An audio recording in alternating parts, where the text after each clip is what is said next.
When Apo, this is very unprecedented because I think this is the first time that a father and son has remained victorious for the mayoralty and vice mayoralty position, and we will not fail the trust that was given to us at amutemot han ko unay nga mo iti agkarkari, but we have plans that we have to implement, and we will ensure that nagiti plano tayo kat ma-implementar.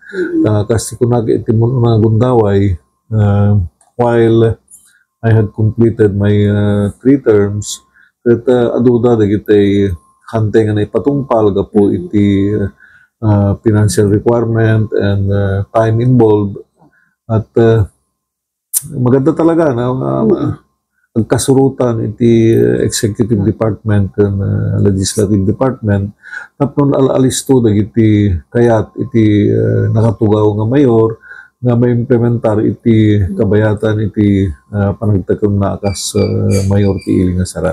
When dakkel ti pagsayatan na dayto ita uray no maited dagiti maprobaran dagiti appropriation ordinance, if it's too late doon sa requirement, it does not have any impact to the people. And for as long as the legislative department, the presiding officer in the first place, has to be in consonance with the intention of the executive department. So kung kunat kanayon, apapalag iti probinsya tayo, tag kanayon agkasurutan iti governor kan vice governor in such a way that ipan naka-implementar dagiti intention iti sitting executive kat alalisto. And this is the advantage of the people. Siguro sir, ang time today, budget tayo ma-approve. We are hoping that will be kinagpaisura kat aging ganat ta iti budget niti for 2025 is hindi pa hampay nga totally approved, and it's only approved in part. And I hope that they take advantage of the remaining days of their session for this term. Barbarin may kamakam na matlaan that karkararag tayo ng matubiyang, that they will open their eyes, they will open their minds. If they really want to serve the people, they have to address all of these things. Nangarabang na aramidan iti legislative department.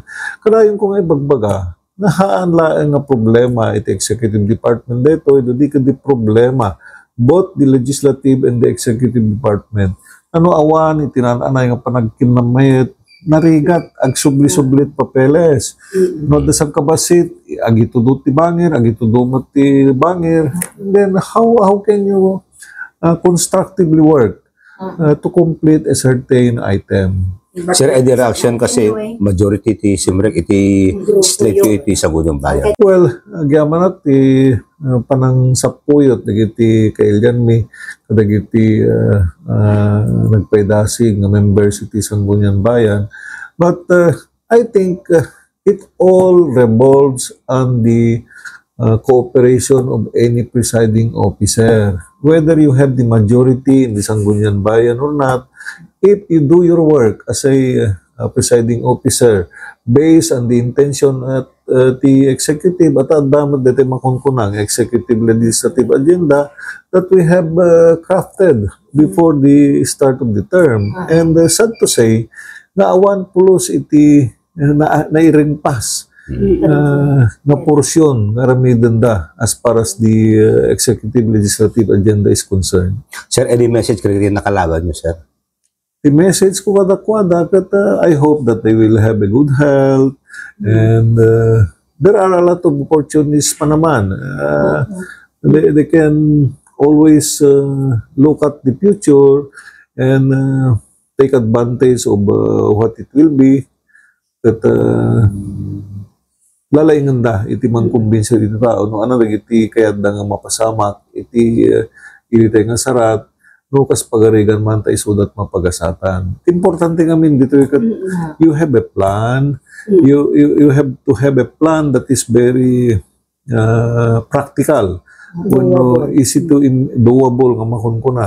At uray no akasano ti kaado ti planong idatag mo no hanmat nga doable. Narigat lata. As kumari kita bagbagada nga libre to amin dagito kastoy. Kasano nga ron ti panang implementar mo iti pagsayatan ti kaaduan no libre amin. Sir, agama kayo nga nangati iti media positions, kasano to iti assurance ti public nga adon lang iti check and balance. Well, they are being assured because there are fiscalizers in the Sangguniang Bayan.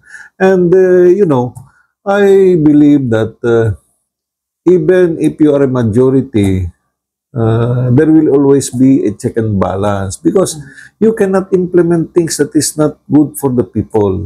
Tao iti makakita, tao iti mangibaga, numadidigitar aramidem. So, kumusta naman sir? Ito yung transition period to, iti ko, pinagsinukatwat lang saan gini konsalral. We are preparing the documents and we are now preparing the transition team. Tapno no, nasaya at matlaan, iti pa naka-turnover, iti papapeles, while the mayor-elect is my son, kasapulan iti transparency, iti documentation,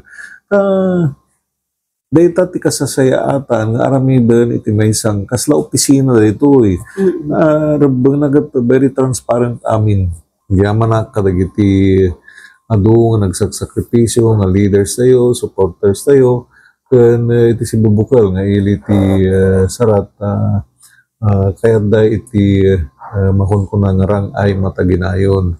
At kaya da nga sustainable iti progreso ti ili tayo nga sarat, not only in the infrastructure but socially in all sectors of the society that agnanayon iti panagrang ay tayo nga amin nga taga-sarat.